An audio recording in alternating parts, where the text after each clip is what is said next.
Welcome to The Explainer. Today, we're diving into a 12-step journey to financial freedom. And this isn't just some abstract theory. It's a really practical framework from expert Hugh Noen, and it's designed to give you a clear map no matter where you're starting from. Financial freedom can feel like this vague, distant goal, can it? Something you hope to get to someday. But what if it isn't some fuzzy dream? What if it's a real journey with very clear, actionable steps? So here's how we're going to walk through it. First, we'll get a bird's eye view of the whole journey. Then we'll dive deep into the 4 crucial stages: the starting line, taking control, building wealth, and of course, the ultimate goal. Okay, let's jump right in. The key to any great expedition is having a map. So before we get lost in the weeds, let's zoom out and look at the entire journey to really see the full picture.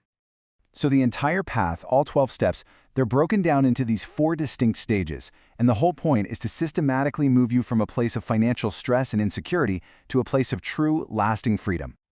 Most journeys begin at a challenging point, and finance is definitely no different. This first stage is all about stress and insecurity. It's that phase where you feel like you're just not in the driver's seat of your own financial life. Now, this is really interesting because it shows 2 very common but totally different starting blocks. You might start your career already in the negative, weighed down by student loans. Or you might start at 0, but you're still dependent on your family. Either way, both of these paths begin in this same stage of insecurity. And even after you become self-sufficient, a lot of people get stuck right here, on this really dangerous plateau.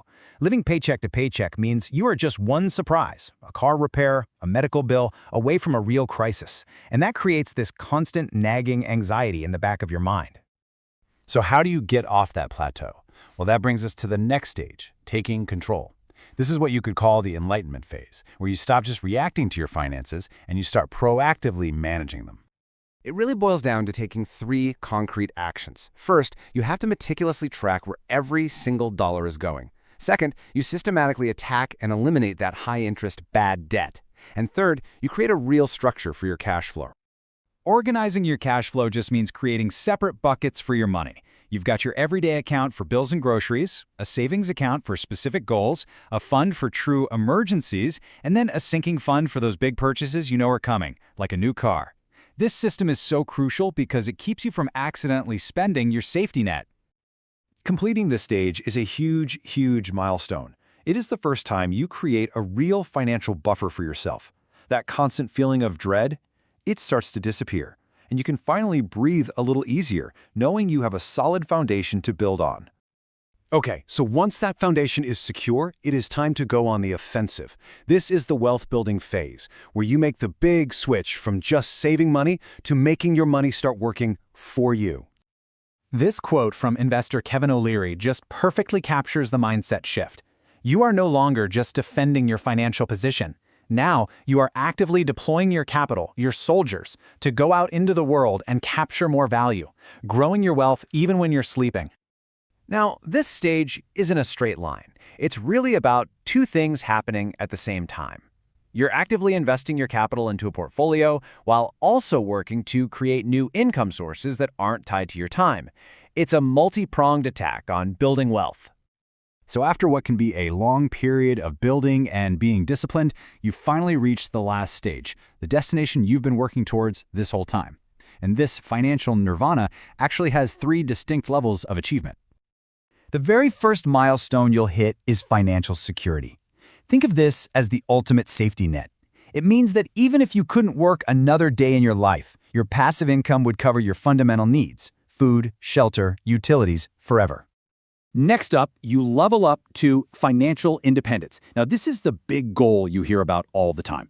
This is the point where you have enough investment income to cover your current, desired lifestyle, not just the basics. You are now officially free from the need to trade your time for money. And finally, you reach the highest peak, financial freedom. This is a state where you just have more than enough. Money is no longer a primary factor in any of your life's big decisions. It simply becomes a powerful tool to help you achieve your larger purpose. Now, people use these last 2 terms interchangeably all the time, but the distinction is absolutely critical. Independence is a mathematical equation. Your passive income equals your expenses. Freedom, that's a mindset. It's about true abundance, where the math is no longer a constraint on your life. And that is why freedom is the true end goal. So that's the whole map, laid out from start to finish. And look, this is not a short trip. It can take years to move between these stages, but the key is that it's not a mystery. It is a clear, logical progression that anyone can follow with a little bit of patience and discipline. So, the most important thing you can do after seeing all this is to figure out where you stand. Identifying your current position on this map, well, that isn't just an exercise. It is the essential first step toward taking control of your financial future.